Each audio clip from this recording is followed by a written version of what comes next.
नमस्कार साथियों, आप सभी का स्वागत है हमारे YouTube चैनल में। चैनल में नए हैं तो चैनल को सब्सक्राइब जरूर कीजिए। साथियों, बड़ी खबर निकल कर आ रही है कि 1 करोड़ टैक्स पेयर्स को मोदी सरकार ने दे दी है बड़ी राहत। 1 लाख रुपए तक टैक्स डिमांड को किया जाएगा माफ। ठीक है दोस्तों, इस हेडलाइन को जानते हैं विस्तार से। चलिए साथियों, आपको बता दें कि 1 करोड़ से ज़्यादा टैक्स पेयर्स के लिए बड़ी राहत की खबर है, जिसके 1 लाख रुपए तक का टैक्स डिमांड कर पाया है। Central board of direct tax ने 13 फरवरी 2024 को जारी किए गए अपने आदेश में कहा है कि इनकम टैक्स विभाग ने 31 जनवरी 2024 तक पुराने बकाया टैक्स क्लेम डिमांड की छूट और उसे खत्म करने की शुरुआत कर दी है।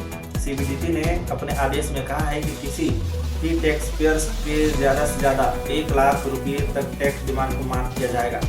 सीबीडीटी ने अपने आदेश में कहा है कि 31 जनवरी 2024 तक असेसमेंट ईयर 2020 से 11 तक के लिए हर असेसमेंट ईयर में 25,000 रुपये तक का टैक्स डिमांड पर छूट देकर उसे खत्म कर दिया जाएगा।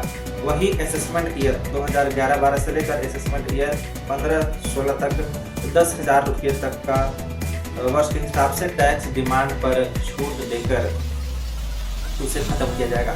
लेकिन ये सब रकम मिलाकर 1 लाख रुपए से ज़्यादा नहीं होना चाहिए। आईसीआई के पूर्व प्रेसिडेंट वेद जैन ने पुराने टैक्स डिमांड को खत्म किए जाने के सरकार की कवायद पर कहा है कि इस एक प्रकार से पुराने टैक्स डिमांड को राइट ऑफ के तौर पर देखा जा सकता है, जिससे बुक्स को क्लीन किया जा सके। 2 महीने के भीतर सेंट्रल प्रोसेसिंग सेंटर बेंगलुरु को ये आदेश लागू कराना होगा। वित्त मंत्री सीतारमन ने भी कहा है कि ईज ऑफ लिविंग और ईज ऑफ डूइंग बिजनेस में सुधार लाने के सरकार के विजन को ध्यान में रखते हुए सरकार ने टैक्स पेयर सर्विसेज के मद्देनजर ये बड़ा फैसला लिया है।